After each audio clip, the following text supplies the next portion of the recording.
guys, still stuck in quarantine, but I thought what better way to pass the time than doing makeup looks that I would do when I was in the city. The first makeup look that I did was an everyday look that I would wear to class, and that's the video you're about to watch. The second video that I'm gonna post probably next week is gonna be a makeup look that I would wear to mixers or parties, things like that, maybe out to the club. And then the third video that I'm gonna post is gonna be a makeup look that I would wear to events or galas or fancier occasions like formals. So yeah, I really hope you guys enjoyed this video. This right here though is the makeup look that I would wear every day to class. So if you want to see how to get it, sorry, it's like storming outside my house right now. If you want to see how to get this look, then just keep watching.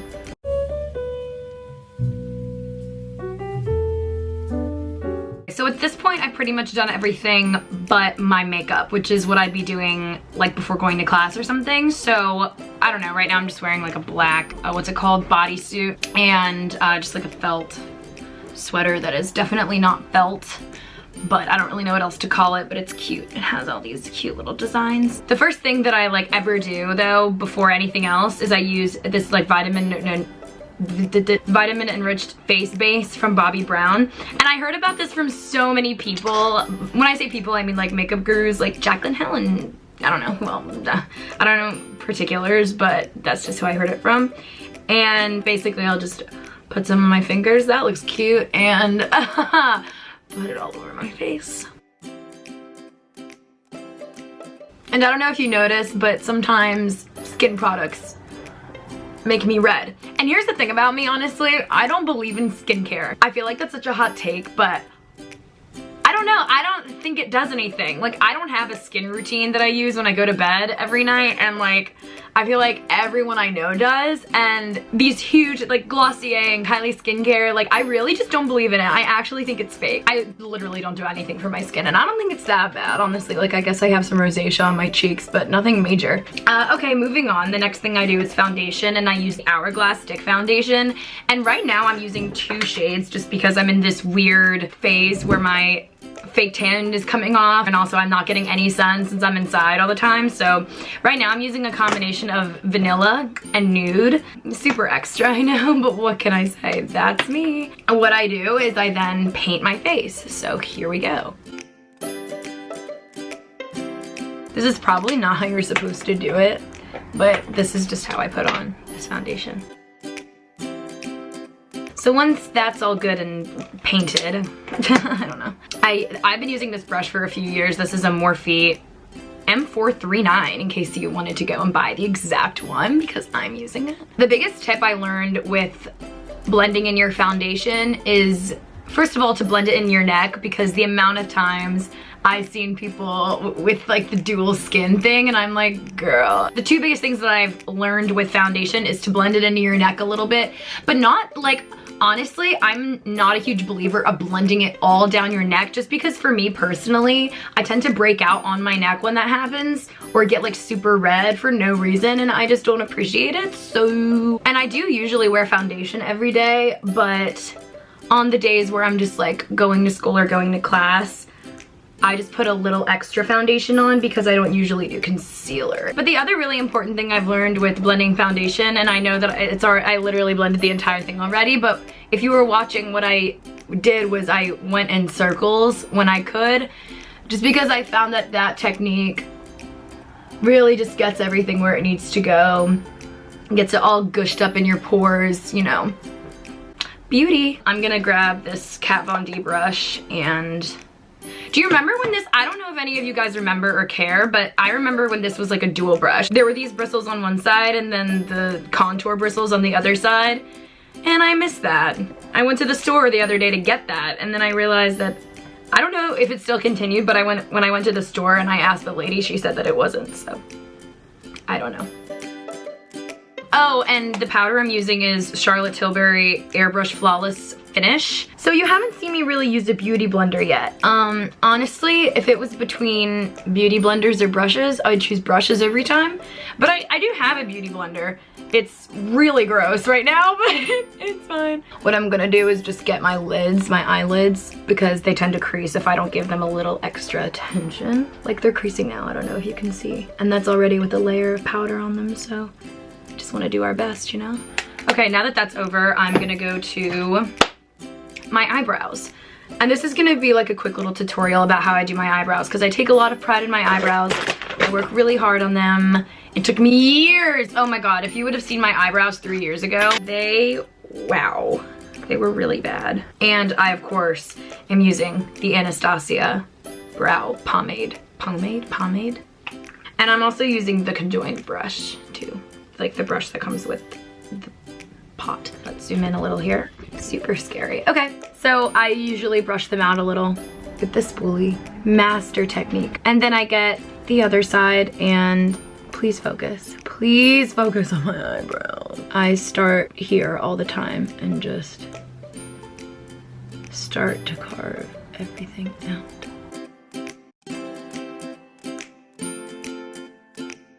And I just follow the natural shape of my eyebrows. I think that's a little rounded out, but no worries, I can clean that up later. I usually sculpt everything out before I fill them in.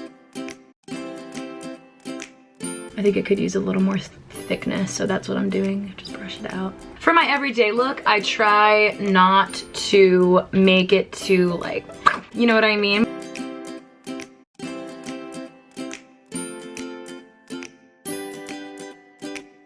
We'll get to these front hairs over here, but for now, we're just gonna work on the back and just making sure that it's the desired shape. And I do like my eyebrows to be a little more circular rather than boop boop, just because I feel like it fits the shape of my face better. See how like when I'm looking straight on, if I were to sculpt out my eyebrow at a sharper angle, it would, because my face is really forward in the front and it goes here, but it's thin, so my face pulls back as soon as you reach this area. Like this area right here just pulls back. But yeah, I'm just explaining to you, I guess, the math behind the eyebrow. I don't know. So to finish off this whole eyebrow adventure, I'm gonna grab some, actually, I'm gonna use my foundation just so I can be sure it's gonna match the color of my face and won't be like 8 shades lighter.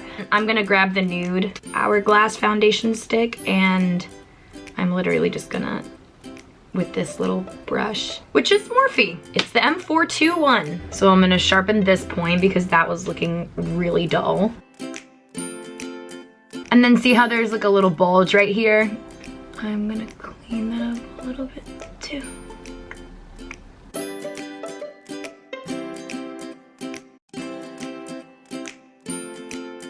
I added some hairs right here just so it looks a little more natural, but they're still really harsh, so I'm just gonna brush it out with this spoolie and make it a little less obvious. And this is the finished product. So this is how it looks from far away. I just wanna show you and compare both eyebrows. So I finished sculpting and coloring in both of my eyebrows, and then when I'm done with that, I take the Anastasia clear gel, and the same with the other. I finished finally, and there we go, finished picture. If I want them a little darker, which sometimes I do if I'm doing an intense makeup look, I put some brown eyeshadow on, and the brown that I usually use is the Kat Von D Shade and Light Eye Contour Palette, and I either use this one or this one. This one if like I'm trying to go crazy dark, because sometimes I slick my hair back and it looks really dark brown and I want my eyebrows to match my hair. But today, since I was working hard for you guys, I didn't really feel the need to fill anything in majorly. From there, I go to eyeshadow. I've gotten asked a lot why I don't do my eyeshadow first and like my eyebrows first and then my foundation afterwards to prevent fallout. And my answer for that is I don't really have one. This is just how I always do my makeup, and it never failed me yet. What I usually do for eyeshadow on any normal day is I get my bronzer. Right now I'm using the Hoola bronzer and a big fluffy Morphe brush and fill in my crease. Nothing crazy, just to add some dimension. Now I'm moving on to mascara, because on an everyday basis, I don't wear eyeliner, even though I love eyeliner. So what I'll do is I'll just get an eyelash curler. This is one from Tarte, which I think it's like the best one ever. And I just give my lashes a quick curl. I curl them twice, and then I put mascara on. Usually I do 2 layers of mascara, and I curl them between each layer. So this is the first one. And is this mascara better than Sex? I don't know, you tell me. If you do your mascara and you get some gook on your eyelid, what I usually do is I just let it sit there, let it dry, and then after it dries, I get my spoolie and I just scrape it off and it comes right off. But you do have to wait like 5 minutes just to let it dry. And I make a big mess when I do my eyelashes, so don't worry. I'm the president of the company. That's layer 1 complete. But again, I'm gonna go back in with the curler and it's time for round 2. Last layer. Usually I get eyelash extensions and I don't have to do this, but seeing as we're all completely shut inside our houses and it would be very unwise to go outside, I'm not gonna do that. Also, they're all closed, so even if I wanted to put myself and others in danger, I could not. So this next part, I always struggle with. I have been in a constant battle my entire life, and I know it sounds like I'm exaggerating, like, oh Sarah, you've been in a battle with makeup, are you okay? I get very frustrated when it comes to white eyeliner because I wear white eyeliner, but it's always a struggle. It just looks so fake when you first put it on, and like it actually takes a lot of effort for it not to look fake. For those of you who don't know what this does, is it's supposed to make your eyes look bigger. But look how fakety fake that looks. Like, are you joking? And it's really frustrating sometimes, but no worries, never fear. I have a solution for you. So after you're done putting that on and you look like a literal cartoon character, what I just like to do is take my ring finger and blend it in. And if you have sensitive eyes and you can't really put things on your waterline without crying or without feeling immense pain, I would just skip this step. So see how now the white eyeliner is carrying down to my under eyes? Well, we don't want that. What I'm gonna do is I'm gonna get that same little brush that I used to clean up my eyebrows and do the same thing but under my eyes. So now that we've got that all nice and messy, I'm just gonna grab my foundation brush and make sure that that's all cleaned up with the same powder that I used earlier for my face. Also, what I've noticed is that this process makes your under eyes just like the tiniest bit glowier. So here's what we look like right now after that entire cleanup business. So I also struggle a bit with my bottom lashes, but the solution that I came up with for that is using a dry, expired, disgusting little mascara that hardly opens anymore because of how dry and cracked it is. Just because if I use something like the Better Than Sex mascara, the product inside is gonna be super wet still, I guess is the word. So I find personally that a drier mascara for your bottom lashes, first of all, it ensures that the first time you blink, it won't completely mess up your under eyes.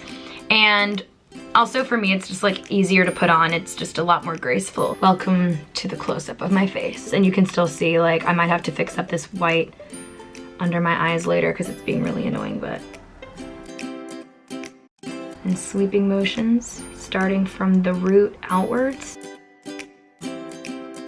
Dry mascara can get a little clumpy, but don't worry about it, because another good thing about really dry, clumpy mascara is that if you keep going over with it again, the clumps are sure to come out. And worst case scenario, if they don't, you can just get like a normal brow spoolie and just go through your bottom lashes and make sure that all the clumps get out. Just if anyone was wondering, the weird little mascara that I use for my bottom lashes is from Lancome, but like I can't really see the exact one it is. I'm sure no one cares that much. I would just suggest using literally any dry mascara you have, because that's what works for me. Yeah, just a little Sarah-ism, I guess. So now moving on to bronzer. And again, I'm just gonna use the same one that I used for my little eyeshadow trick there. I'm using Hoola bronzer, and this is a, this is a Morphe Y5 brush. So I do my bronzer very different ways for both my everyday looks and my going out looks. On an everyday look, I don't use it much as a contour, and I use it more as an overall bronzer. But if I were gonna contour, I would be a lot more refined with my technique, but right now I'm just using circular motions, giving the appearance of cheekbones, especially when you look straight. See that? See the difference between here and here, especially when I look straight. So I'm gonna do the same thing to the other side of my face. There we go. I sort of like the illusion of bronzer on your forehead. I don't really know why, but I sort of like the way it looks on me. See, there we go. I don't know if you noticed, but sometimes I can get a little carried away with the bronzer, and now we're starting to see that difference of color between my face and my neck, which we don't want. So what I'm gonna do is just grab some powder, dab, dab, dab.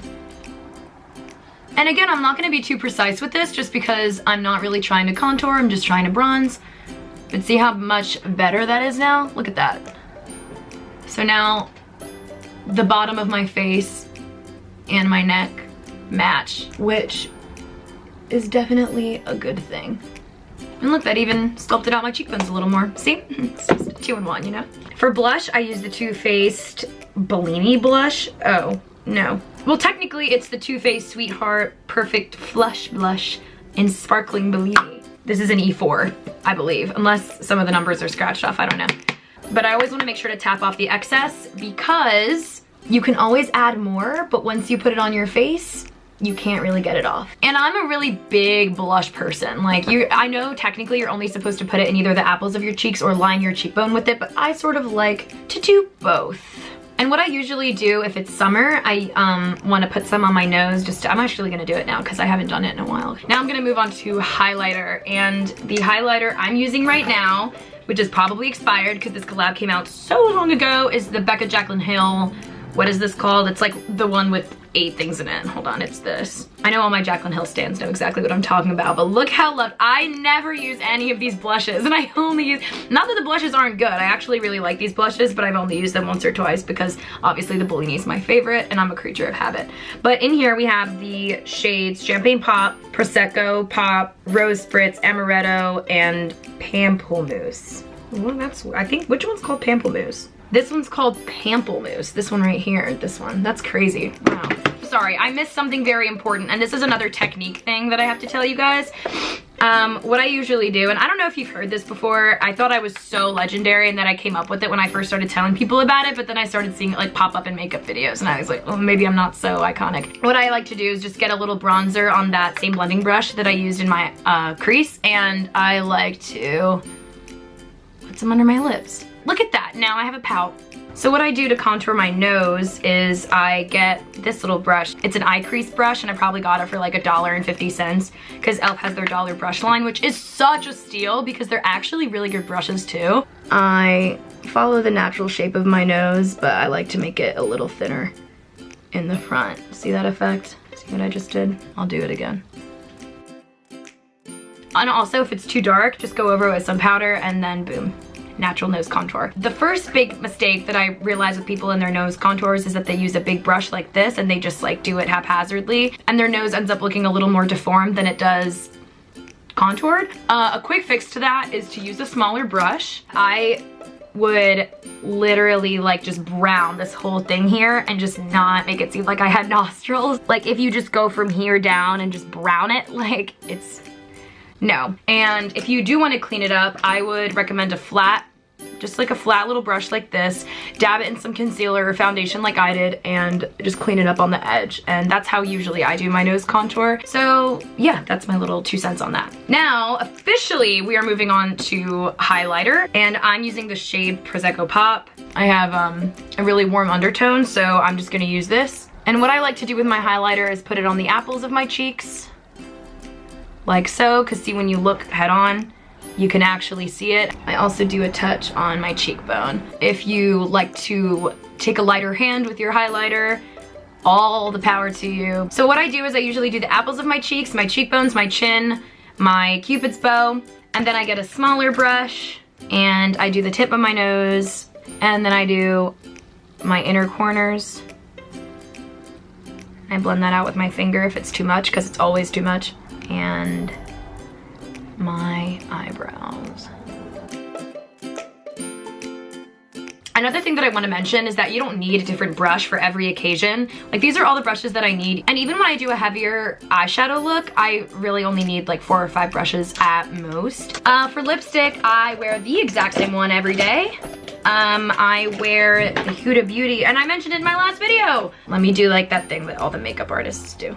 This, ooh, look, love it. It's nothing special, I'm just gonna do my lipstick. That I don't have a hidden technique for, so I can just do it really quick.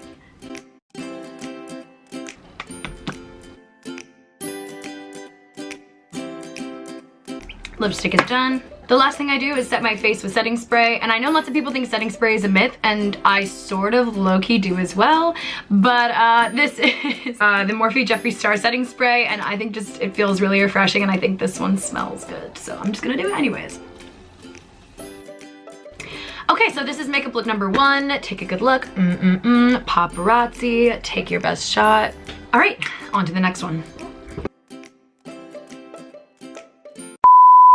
Actually done an eyebrow tutorial before, so I don't know what I'm doing. Focus on my eyebrow! I was trying to watch Scandal while I was doing my other eyebrow, and it's just really impossible. There are so many things going on at once that like I can't. I was like this, and it was crazy. What's my answer for that?